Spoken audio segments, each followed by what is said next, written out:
कल जो आपने जंतर मंतर पर देखा है वो सिर्फ ट्रेलर है। पूरे देश में अलग अलग हिस्सों में जो ये पेपर लीक का मामला है, जो छात्रों के बेरोजगारी का मामला है, युवाओं के बेरोजगारी का मामला है, ये दबने वाला नहीं है कि युवा और भी बड़ी संख्या में सड़कों पर दिखेंगे और कोई सरकारी व्यवस्था उनको डरा नहीं सकती है। एक सोनम वांगचुक 30 दिन का निहत्था आदमी, 30 दिन के उसके अनशन ने पूरे देश को उद्वेलित किया है।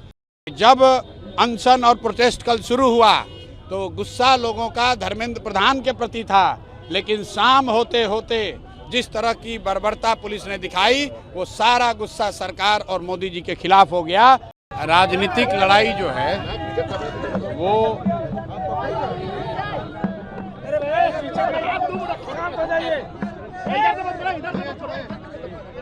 ये जो लड़ाई है ये भाजपा की सरकार, उनका यहाँ का संगठन और उनका अहंकार, उसके और यहाँ बांकीपुर की जनता के बीच में है। तो चाहे वो जितने लोगों को डरा लें, उनको अरेस्ट कर लें, धमकी दे लें, पैसा देकर खरीदने की कोशिश कर लें, इस बार ये दाव नहीं चलने वाला है। नवंबर 2025 में बिहार की जनता से जो गलती हुई वो इस बार नहीं दोहराया जाएगा।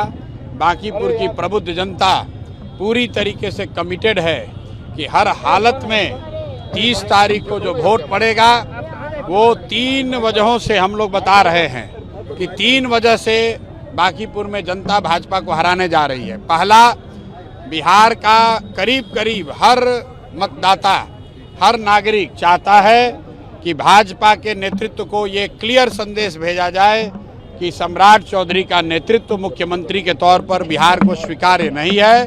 तो अगर बांकीपुर में भाजपा हारती है, सम्राट चौधरी को हटने का रास्ता खुल जाएगा। तो 30 तारीख को वोट जनता यहाँ पर करेगी ताकि बिहार को सम्राट चौधरी से बेहतर कोई मुख्यमंत्री मिल सके। दूसरा, जिस भाजपा ने बांकीपुर और बिहार के मतदाताओं का, जनता का अपमान किया है, ये कहा है कि हम कुत्ता बिल्ली को भी खड़ा करेंगे तो यहाँ के लोग हम ही को वोट देंगे, उस अपमान का बदला इस बार जनता वोट से लेगी। उस अहंकार को चकनाचूर करेगी। जहाँ इनका इतना मत बढ़ गया है कि हिंदुओं के देवता हनुमान जी को ये लोग भाजपा का झंडा लगाकर डांस करवा रहे हैं। तीसरी बात, जो यहाँ पर सांसद विधायक हैं जो निश्चिंत होकर बैठे हैं कि काम करे न करे, जाति धर्म, मोदी का चेहरा और लालू जी के डर पर वो चुनाव जीत जाएंगे, उन सबको बांकीपुर के मतदाता इस बार संदेश भेजने वाले हैं कि संभल जाओ, अगर काम नहीं करोगे तो अगले चुनाव में कोई नहीं बचा सकता है, ना जाति, ना धर्म, ना मोदी, ना लालू जी का डर। और सबसे बढ़ के एक और कारण भाजपा ने अपने अहंकार में जोड़ लिया है। कल आपने देखा देश के बच्चों को, आपके हमारे भाइयों को, बच्चों को जिस तरह सरकार ने कल डंडे से पिटवाया है, मारा है, उनके साथ जो अत्याचार हुआ है, उसका जवाब बांकीपुर की जनता यहाँ पर वोट के माध्यम से देगी।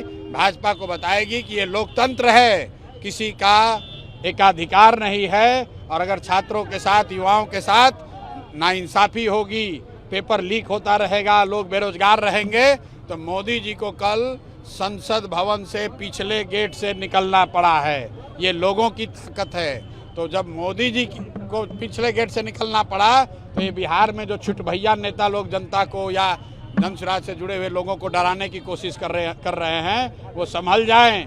30 तारीख को कोई नहीं बचा सकता है। जो जनता ने निर्णय कर लिया है वो अटल है। भाजपा बुरी तरीके से यहाँ पर हारने जा रही है, इसमें कोई किंतु परंतु नहीं है। बीजेपी लेकिन 40 स्टार प्रचारक को उतार के रखी है। मेरे भाई, कल पार्लियामेंट में प्रधानमंत्री थे, 300 से ज़्यादा भाजपा के सांसद थे और निहत्थे बच्चे, निहत्थे देश के युवा जब खड़े हो गए तो उनके सामने कुछ नहीं टिका। कल जो आपने जंतर मंतर पर देखा है वो सिर्फ ट्रेलर है। पूरे देश में अलग अलग हिस्सों में जो ये पेपर लीक का मामला है, जो छात्रों के बेरोजगारी का मामला है, युवाओं के बेरोजगारी का मामला है, ये दबने वाला नहीं है। अगर भाजपा की सरकार इस पर सही निर्णय नहीं लेती है तब निश्चित तौर पर आप देखेंगे कि युवा और भी बड़ी संख्या में सड़कों पर दिखेंगे और कोई सरकारी व्यवस्था उनको डरा नहीं सकती है एक सोनम वांगचुक 30 दिन का निहत्था आदमी 30 दिन के उसके अनशन ने पूरे देश को उद्वेलित किया है। आप जरा अंदाजा लगाइए कितने बच्चों का भविष्य दांव पर है, और बांकीपुर के परिणाम में आप देखेंगे कल के लाठीचार्ज का कितना बड़ा असर होता है।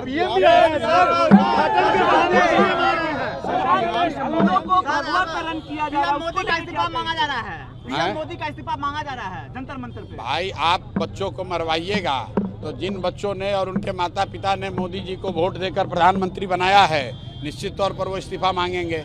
बच्चों ने, देश के युवाओं ने तो धर्मेंद्र प्रधान का इस्तीफा ही मांगा है। अब मोदी जी धर्मेंद्र प्रधान को नहीं हटाना चाहते हैं या शिक्षा माफिया पर कार्रवाई नहीं करना चाहते हैं, जो पेपर लीक हो रहा है उसको नहीं पकड़ना चाहते हैं, तो निश्चित तौर पर अगर आप अपराधियों को, गुनाहगारों को बचाएंगे तो जो युवा है वो तो मोदी जी का खिलाफ में जाएगा ही।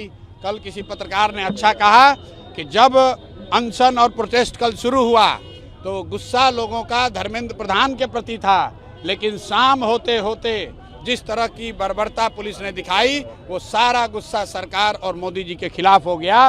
और ये सिर्फ जंतर मंतर पर नहीं हुआ है, देश के कोने कोने में युवा साथी बात कर रहे हैं। जिस तरह से युवाओं को पिटवाया गया है ये बांकीपुर में भी दिखेगा, बंगलोर में भी दिखेगा, केरल में भी दिखेगा, गुजरात में भी दिखेगा। सीट जीतने पे सर क्या बिहार बदल सकेंगे आप? एक सीट जीतने का खेल ही नहीं है। आप भाजपा को यहाँ हारने दीजिए, भाजपा अपने मुख्यमंत्री को नहीं बचा पाएगी, अपने अहंकार को नहीं बचा पाएगी। आप एक सीट की बात कर रहे हैं।